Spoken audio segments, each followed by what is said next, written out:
Believe in Buckeyes with Brian Brownie and Chindy Chekhov. We're going to do the preview today of the Cotton Bowl going on there. But like we said, this show is about getting ready for our Buckeyes playing the Missouri. What's it? The Tigers? I mean, it's a Tiger on there. Yeah, the Tigers. Missouri Tigers? Oh, okay. It's like how many Tigers is in the SEC now? It's like a lot, right? Brazil, LSU Tigers. LSU, you got Auburn. Yeah, that's ridiculous, man.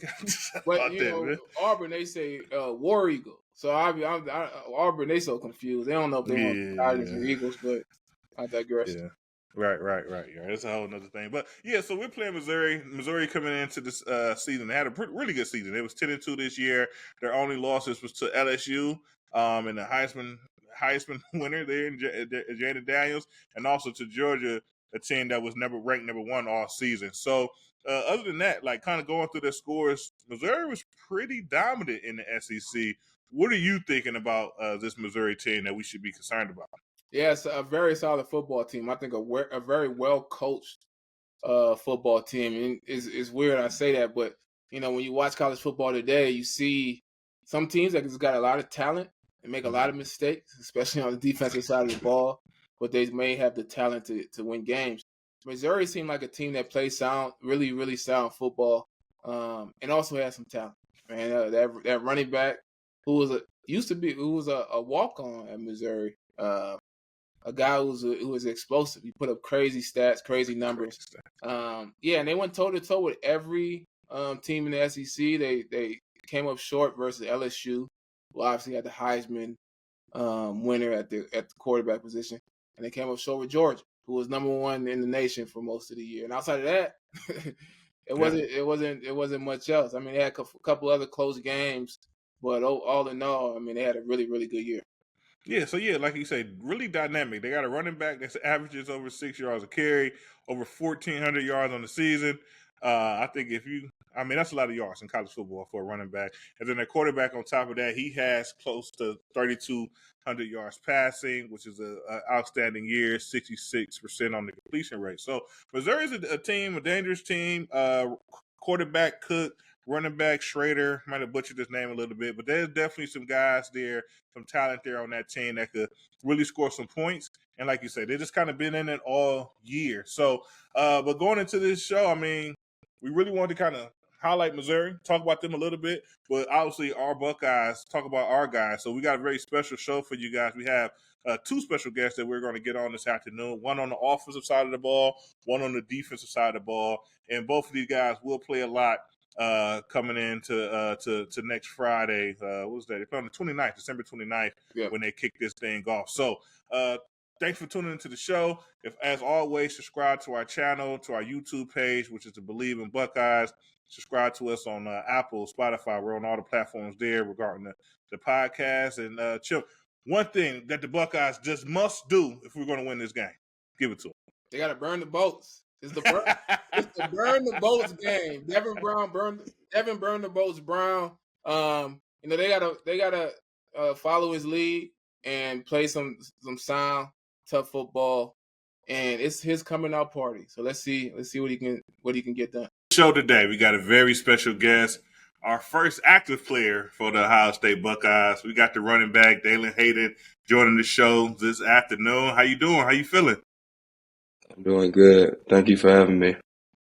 Oh, yeah. Thanks for joining. So his jersey number is number 5. Yes. Okay, so 5 ball.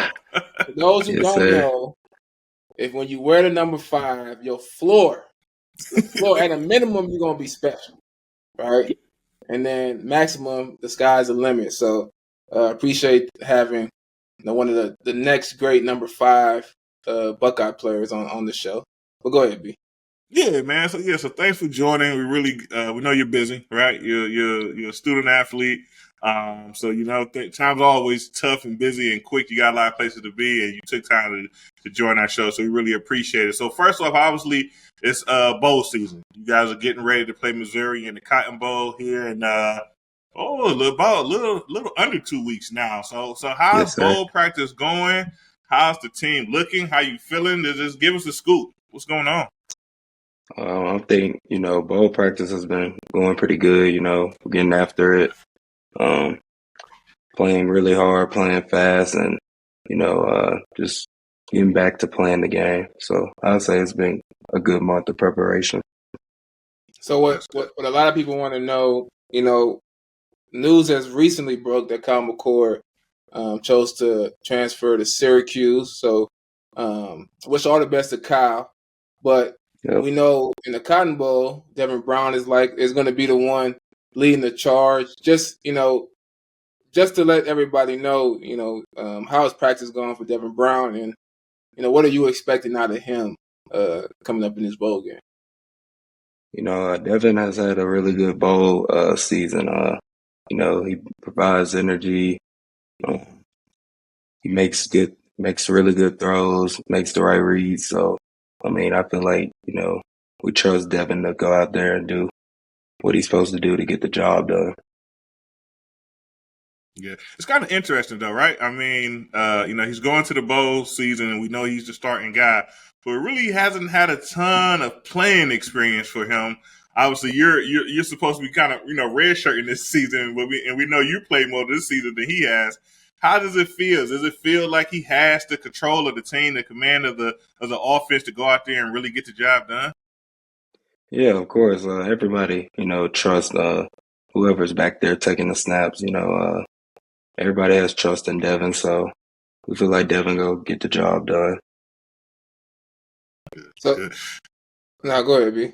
Yeah, so I wanted to ask, I know a lot of the older guys, like a lot of guys, with the bowl season now, right? Your team doesn't make the playoffs, so you see a coach college football, you see a lot of guys that say like, hey, I'm going to go focus on the draft, or for guys to get into the portal, things of that nature. You see a lot of guys kind of start make movement and kind of more or less not put more of an emphasis on the bowl. How does it feel to have a lot of your older guys, a lot of seniors, go ahead and make the statement that they are going to stick around, they're going to practice with the team and play in the Cotton Bowl? Does that just kind of boost the morale of the team? And what does that mean to you, a player that's getting ready to perform in this game and still seeing some of your old vets around to kind of make sure they lead things on the right foot? I just think, that says a lot about our culture. Almost all of the guys that says they're playing say they want to end it off the right way, and go out there and compete for the Buckeyes. So I just think that says a lot about our culture. The one thing, we haven't, as Buckeyes, we haven't seen a lot of Missouri play. Yeah. And really just in the past years, we haven't seen a ton of them in this type of position. And I know they're excited for this bowl game. From watching film and just getting prepared, what's your take on Mizzou as a team? Whatever you seen from them? They're a really good football team. They lost 2 games in the SEC, which is a very respective conference, and they lost to 2 quality opponents and not by a lot of points. So they're a really good team. They play fast, physical, and they're going to give us their best shot. So obviously, speaking of guys coming back, right? We have a lot of guys we said a lot of guys come back, but some guys didn't, right? We had several guys in the running back room go ahead and leave the program via the transfer portal. We had one of the run backs go ahead and say he's going to get ready for his preparation for the NFL. So essentially, looking at the running back room, the names that we know, obviously you coming back, the production that you had, and also Trevion Henderson. How is the running back room doing with so many guys, I guess, gone, and now it being, as everyone knows, that it's kind of more or less on your shoulders to kind of to carry the workload when it comes into this bowl game? It was a crazy few weeks. We had some really good players, unfortunately, move on from our program, but that's obviously the new thing in college football. It's sad, but they're gonna do their job and do their thing at their respective universities, and wish them nothing but the best. But I'd say the running back room, we've been good. Competing every day, playing fast, playing hard. Just trying to finish off the right way. Yeah, you kind of talked about it, just the changing landscape of college football. So when we played, we had a lot of competition. I'm gonna be honest. There was times where I didn't get on the field yet, and I thought like, okay, am I ever going to get on the field? The difference today than back then is I didn't have a choice to transfer. Right, transferring back then you had to sit out a year. It was much more challenging. Your specific situation, you played a lot last year, a lot of great production. I look at the games where you had, double digit carries, 5 yards a carry on average. Look at this year when you had, the few games where you had a lot of carries, 5 yards plus on average. Why did you not necessarily consider going elsewhere, given that you showed that you could produce, but you still didn't necessarily didn't get the opportunity to lead that room. And where when I look at college football, there's probably a bunch of other places where you could have stepped on the field right away. No, I'm just one of those people, like, I believe, you finish what you started. So, maybe yeah, it's been challenging, but I believe everything happened for a reason. And, you know, um, I've taken everything, that happened to me this year, like, and I'm gonna learn from it. And I feel like it's gonna make me better. Yeah, so now we know you from a running back family, right? We discussed a little bit before we started the show. Your father played running back for Tennessee. He went on and played in the NFL. You had an older brother played college football as well at the running back position. And when I watched you play the running back position at Ohio State, I feel like you just very natural, right? You look the part, you keep your shoulders square, you know when to make cuts, you know how to get north and south and finish through your runs. So really excited to see, like, you continue your path here at Ohio State. But just going over there, how was that? How was that your dad being, such a respected player on the football, on the gridiron, how did that kind of translate to your game and what makes you the player you are today? It's just great, having somebody like in your family that played at the highest level of football. He was able to teach me so much things about the game, like on and off the field, like mentally, and like different drills and stuff that like apply to the position I play. And I just feel like that's what made it kind of natural for me at this position.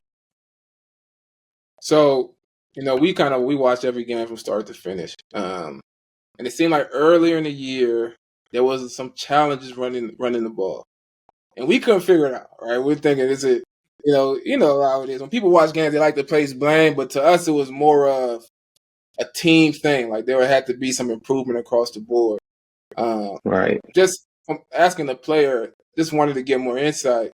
What was it? Because it seemed like improvement happened middle of the season, towards the end of the season, but early in the year there was some challenges. What do you attribute that to?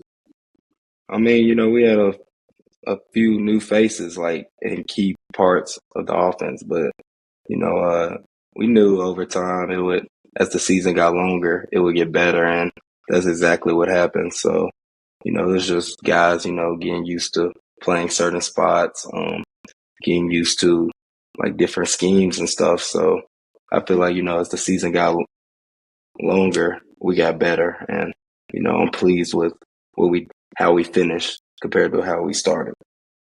Do you have a preference in terms of gap scheme, zone scheme type runs? Is there for you? Like, is there a preference for you?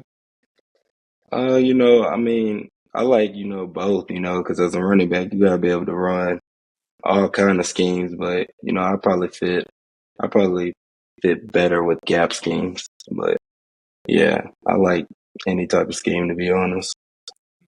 As long as you get the ball, right?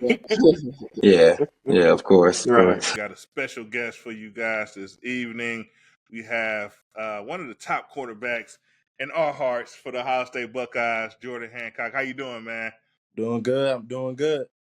Yeah, That's what's up. good to have you, man. I thought you were one of the stars on the defense for sure. Big play after big play every game.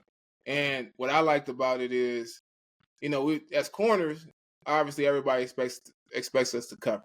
You were able to cover, get picks, get sacks, big tackles, which just talk a little bit about that, man, because I don't know if people are talking about it as much as they should. The diversity of plays that you were able to make on the field, and really just coming into the season and being that slot corner. Was that something that you were expecting, or how did that go down? Shoot, nah, I wasn't expecting playing slot at all. Like, I remember coach brought me in, kind of like fall camp. I was doing a little bit of slot, but like I didn't know I was gonna play the position. I was just trying to be a body, like have bodies at the position. Then probably like 4 days before the game, it was like we're gonna need you to play slot. And then beginning of the season, I was a backup, and then I think second game of the season, something happened, and then from there on, I just played slot. I was kind of splitting reps a little bit, and then throughout the season, I got the starting job. Yeah, that's well deserved. Well deserved because we want to talk about that because going back into the spring, obviously a lot of competition around the defensive backfield in general, and especially at that cornerback position. How do you feel that competition kind of helped you get ready for the season? Now, if we had guys coming in the portal and things of that nature, how did that competition really kind of spark the best Jordan that we got to see throughout the year? Yeah, it sparked me a lot. Just having somebody, that's just as good as you. They can do everything. It's kind of more just the aspect of what you're gonna do, how to prove yourself more than football, like not coming late to meetings in a school, being respectful, just that type of aspect, how they push me and all that. It's just more than football and just accountability things. So speaking of competition, there's a competition coming up, right? In the Cotton Bowl, a team playing the SEC playing in the SEC had a really good year this year. What are you seeing from them in terms of? Because I don't think a lot of our Buckeye fans have seen a lot of Missouri play this year. Sure, yeah, they got a good squad over there. Coach Drinkwitz, he was actually recruited like when I was really lowly, like recruited. He was at App State.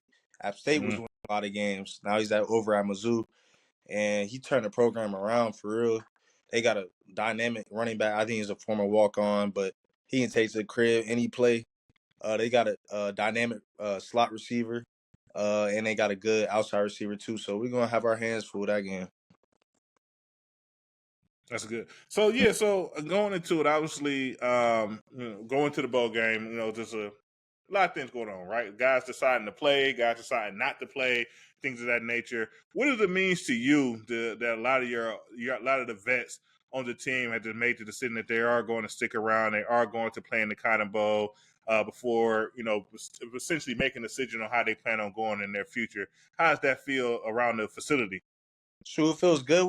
We made a group chat and everything. Like we got to be bought in because this goes into the next season. So we all have to be bought in. This bowl prep was very like serious. Nobody's overlooking this team because we know they're dynamic, and if we don't take them serious, they could make us be embarrassing. So we took practice very serious and everything. That's what's up. Mm-hmm. And you talk about just continuing to set that foundation for following seasons. We see from the quarterback position, the leader of the offense, you had Kyle McCord throughout the season.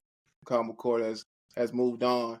And now Devin Brown is stepping into that role for this game. Just what have you seen from him? Maybe not just in bowl practice, but really throughout the season and here in preparing for this game that makes you feel confident in his ability and what he can do as well. True. He had a great. People don't know he had a great fall camp, leading the squad and stuff like that. Really pushing Kyle. That's what he did. But this whole bowl prep, it feels like we haven't missed a step. He can get outside the pocket, putting stress on the DBs because he can extend plays, and he's Yeah. just pinpoint accuracy. His ankle feeling better, or whatever injury he had, foot or ankle feeling better, obviously. So his legs will be a factor. He can throw the ball, so run the ball. We can do QB powers. It's just a whole. He opens up the playbook for sure. So that's probably his good aspect. You're home for a couple of days, so enjoy your family. Obviously, a lot on your plate.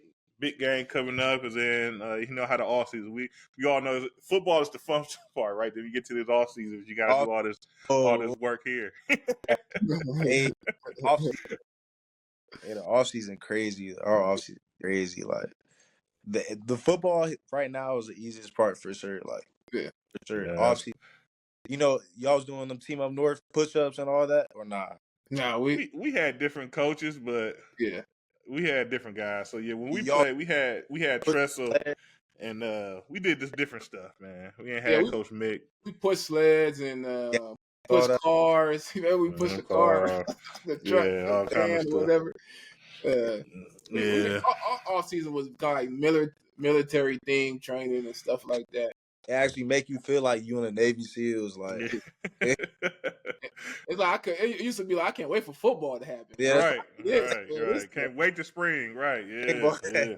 can't wait for the first day of spring. That's how. I ain't gonna lie. My last off season, I can't wait for the league, man. I'm tired.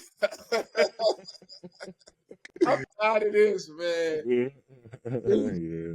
But Yeah. yeah, But but obviously, it's fun. I mean, obviously, once it's over, it's like, once you go to the league, it's not like that at all anymore. Like you just, I heard. bro, you get to know yourself because you spend a lot of time by yourself doing things. Ain't no more teammates hanging around with you and all that kind of stuff. So like, this enjoy. This enjoy. Yeah, that's really my main thing. Like, I was with my boys last night. We were playing NCAA 14, and I was like, dang, like, I really sometimes I feel I take college for granted. Like, I was on NCAA. I saw the shoe, and it looked just like the shoe. Like, I'm like, bro, it's crazy you really playing in now. Like, you really got to look around and be grateful for what you got right now. So that's kind of what I'm doing right now. yeah, soak it all up, man. Because when it's gone, and you become like us. So we, start talking about it and whatnot. Right. And the years be rolling on by. That's for sure. Yeah. But man, appreciate you coming on, man. You're one of my favorite Buckeyes. The year you had, I thought was crazy. I thought it was super impressive. I was hurt when I didn't see all Big Ten selections and all that, all those accolades and whatnot. But I think everything that you want is right in front of you, for real. Sir. I'm excited to continue to see the process and the journey. And my expectations are high. So I know you had a great year, and you talked about being hungry last year, but the reality is you gotta be even hungrier this year, regardless of what you do. This year you gotta be even hungrier than last year. And I think if you can maintain that mentality, shoot, the sky ain't even the limit for you at this point. Yes, sir. That's for sure. That's for sure. Yeah, man. So we appreciate it. So there's a game in about a week from now. So I'm going to the game actually. So I'm get to catch you guys down there and watch the game and enjoy it. And you guys play hard, play well, and just remember this is the last time you guys get to go at it with this team. So just once again enjoy it and leave it all out there. Sure.